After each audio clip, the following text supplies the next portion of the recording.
Hari ini ada pertandingan rumah sukan. Rumah sukan pertama iaitu warna biru. Kedua iaitu merah. Kumpulan ketiga iaitu hijau. Sengketa. Rumah sukan yang terakhir iaitu kuning.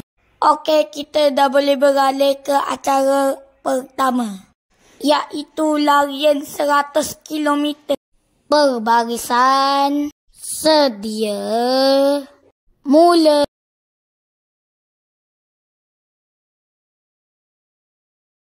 Ambil ni, aduh, sakit padan muka kau. Aduh, itu pun nak bergaduh. Pemenangnya ialah Syafi. Apa?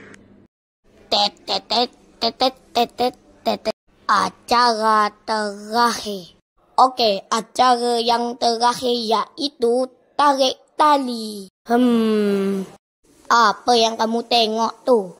Cuba tengok tu. Tengok tu, markah kita yang paling sikit. Tak apa, kita mesti menang tarik tali. Sebab aku ni bukan sebarang orang lidi. Tengok ni. Dalam kiraan 1, 2, 3. Tarik. Aduh, pemenangnya ialah rumah kuning. Apa? Tidak.